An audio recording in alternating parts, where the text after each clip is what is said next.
I was arrested for streaking at a golf tournament. The man dressed up as a tree right behind me, slowly crossing the road, kind of holding up traffic. He's coming at us with a large piece of equipment that could crush easily all of us. Put your hands up. Do it now. I know you're not a plant. Slowly. Drop that. This dude is butt-ass empty. What the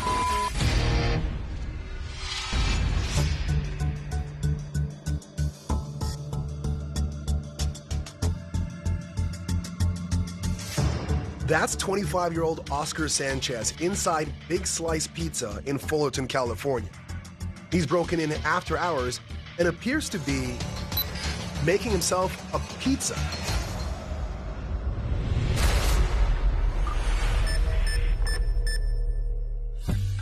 We saw the suspect's forced entry into the store, started looking at some items, rifling through some things.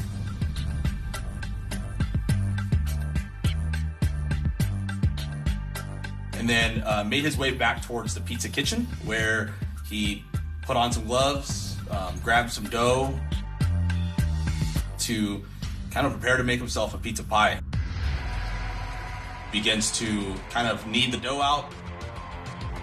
He attempts to actually throw it in the air a little bit. And this was one thing that was definitely surprising.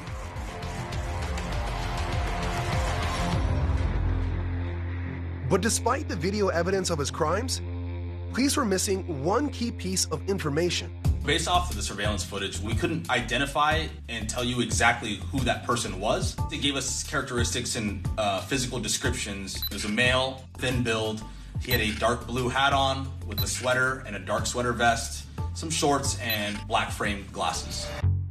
There were a few tablets taken. There was like a credit card machine. Also what was taken were some printers and then keys to a vehicle that belonged to the business. The unidentified man never finished making his pizza. Instead, he went outside where security cameras captured him stealing a silver Chevy Spark, the restaurant's delivery vehicle, which soon became the case's most important piece of evidence. We enter that license plate and the vehicle description into a database so that everybody kind of knows when they contact this vehicle that it's stolen. And the next day, Brea police got an alert from a silver Chevy Spark. It helped the Brea Police Department hone in and ultimately locate that stolen car and the suspect. Just 3 days after Big Slice Pizza's burglary, the suspect was arrested at his home in La Habra, California. Where's Jack? Hey, what's up, man? Officer, come out, your hands up, dude. Hey, am I getting arrested? Yeah, you're getting arrested, but I'm just gonna read your rights and get that out of the way. I just need to walk past me. Police department, anybody inside?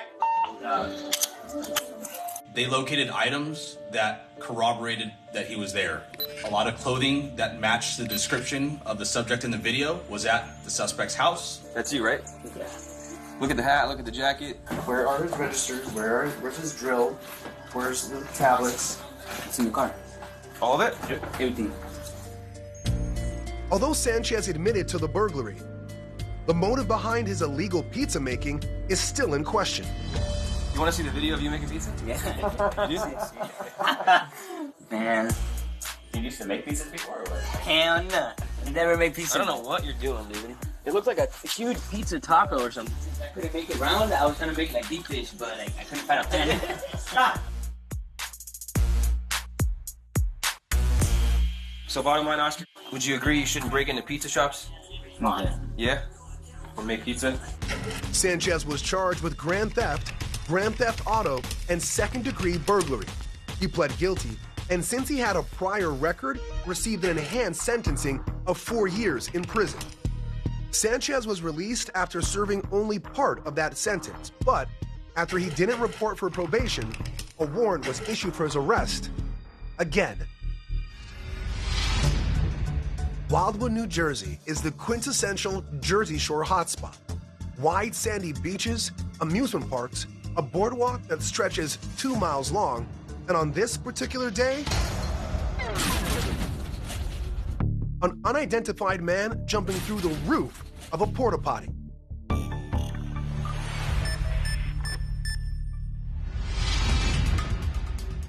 After Wildwood police received a call reporting the damage, they arrived to find the unit completely destroyed and completely lacking any clues of who done this dirty deed.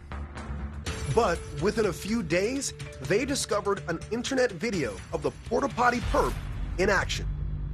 Police began around-the-clock surveillance of the website hosting the video, waiting for the jumper to claim his fame. Eventually, he did, commenting on the video himself. Less than a week after the incident, 26-year-old Robert Daniels turned himself in. You have a right to remain silent. You understand that? Yes. Okay. Anything you say can be used against you in a court of law. You understand that? Yes. Philadelphia man is in trouble for a bizarre stunt down the shore. Viral video shared by Barstool Sports shows Robert Daniels plunging into a porta potty in North Wildwood last month. He jumped from a seawall and smashed right through the roof.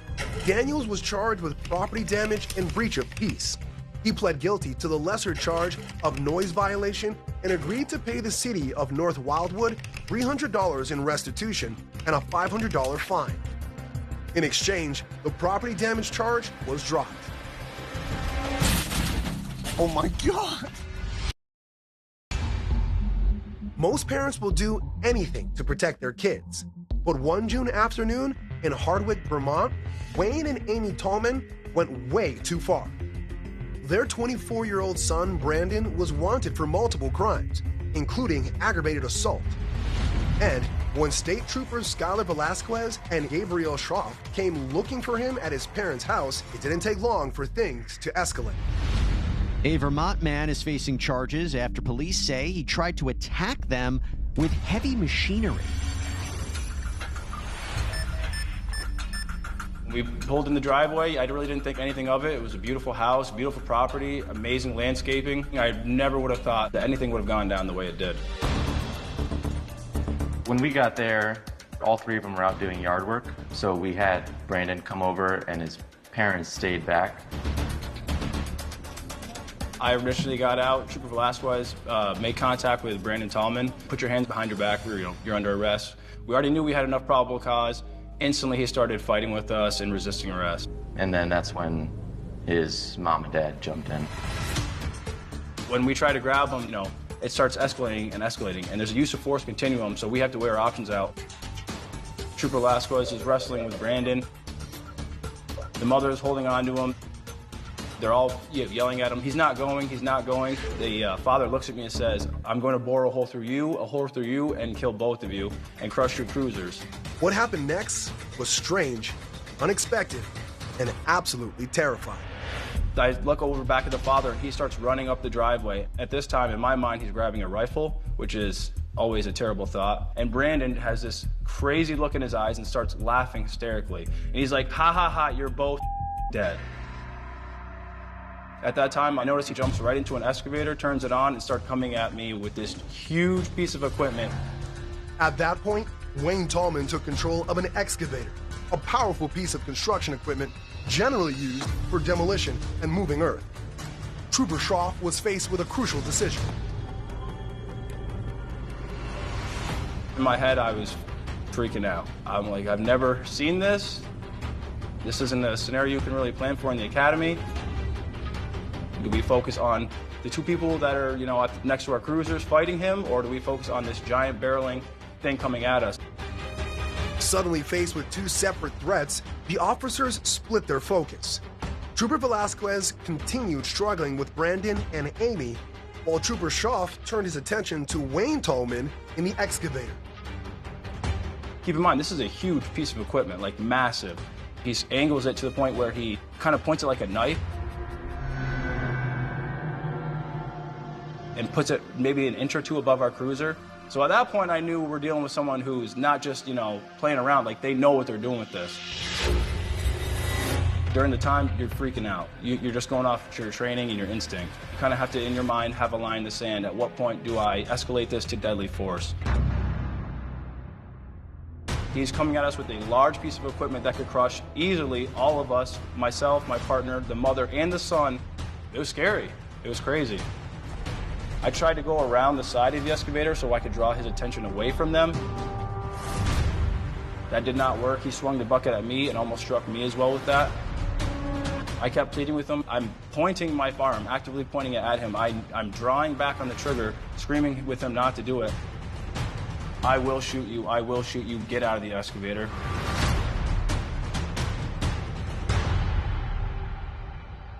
The last second, he jumped out, and it was like a breath of release just went right from my gut.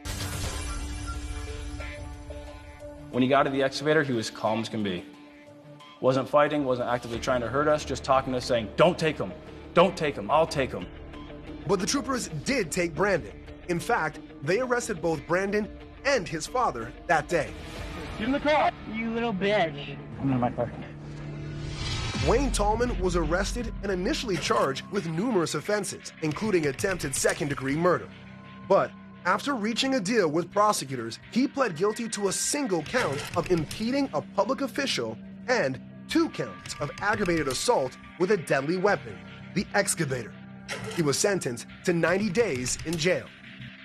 Amy Tallman was issued a citation for impeding an officer, while Brandon Tallman was arrested for aggravated assault, resisting arrest, reckless endangerment, impeding public officers, and escape. He pled not guilty, and his case is pending. What would cause someone to fly into a violent rage and assault the manager of a fast food restaurant? If you're 24-year-old Myra Gallo, it's catch-up. Or more precisely, a lack of catch-up.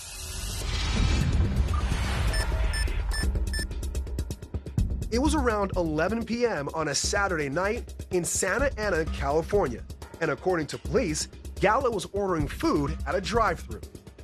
Unhappy with her order, she entered the restaurant through a back door.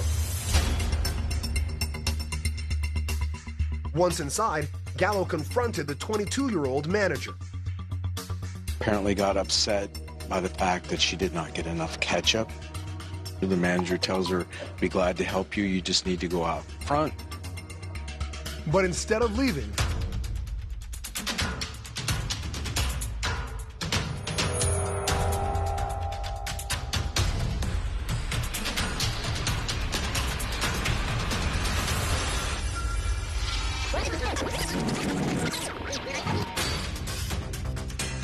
Gallo proceeded to shove, punch, and choke the manager, even slamming her head into a drink machine. Another employee tried to help, but Gallo didn't stop until her friend entered the restaurant and escorted her out.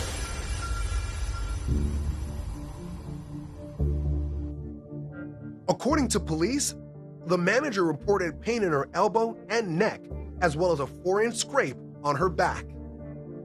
Santa Ana PD released surveillance footage of the assault, asking the public for help identifying the attacker. They received numerous tips and, before long, arrested Gallo at her home without incident and booked her on suspicion of assault. In court, Gallo pled guilty to single counts of battery and obstruction or intimidation of a business or customer, both misdemeanors. She was sentenced to 18 days in jail and 15 days of community service. Gallo was also ordered to enroll in an anger management program and placed on 3 years probation.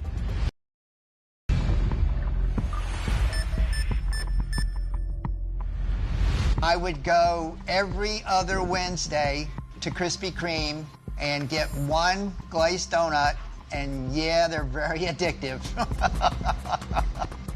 Meet Daniel Rushing, donut lover and retired City Parks employee. On this fateful day, Daniel was going about his normal routine, giving a friend a lift, grabbing a snack at a convenience store, and heading for the gym. I was stopping at the 7-Eleven on the way to the gym to get a slice of pizza. Unbeknownst to Daniel, police had been monitoring that area for suspicion of drug activity, and they were currently on a stakeout for suspects. That area was being suspected of dealing crystal methamphetamine. Somebody was dealing from there. I guess I was in the wrong place at the wrong time. As soon as Daniel pulled out of the parking lot, he was tailed by police. I didn't realize it, but I saw the police behind me. They'd been tailing me, I guess, from the store. A short time later, they pulled him over. He just stared at me and I said, "Did I do something wrong?" "You were going a little fast. Are you going to give me a ticket?" And they went, "Well, would you mind if we searched your car?" As he waited outside his car, police conducted a search of his vehicle. But Daniel knows what's in his car, so he isn't worried. I didn't have anything in the car but Bibles and gospel tracts that I would give to homeless people when they came up and asked me for money. But Orlando police found something seemingly much more sinister. They went, "Yeah, we found it." "Well, found what?" And they said, "Crystal methamphetamines." Using a field drug test, the officers seemed to confirm that the substance they found in the car was crystal meth. He actually showed me the little tube where they had it was like a bluish, purplish liquid. And I said, "That's donut icing from a Krispy Kreme glazed donut." Daniel was arrested and taken to the Orange County Sheriff's Department. You do a strip search. That wasn't really that much fun. Take your picture and they give you this jumpsuit to wear, and it's pretty dehumanizing. Daniel spent the next 11 hours in custody. But after making bail, he was able to retrieve his car and return home. While he waited for his arraignment date, the substance retrieved from his car was tested by a state lab, and the results were just what he'd hoped for. They sent it to the Florida Department of Law Enforcement. They sent the word back, "Drop the case, it's sugar." Finally exonerated, Daniel filed suit against the city of Orlando. He eventually received a settlement in the amount of $37,500. But looking back, doesn't hold any grudges. I don't have any ill will against the officer or the city. It just, you know, like De Niro says, it is what it is. Correct me if I'm wrong, but I thought a burglary was about getting in and out, not in and passed out. Meet Dion Davis, the 29-year-old Florida man who got a big wake-up call after his very strange arrest.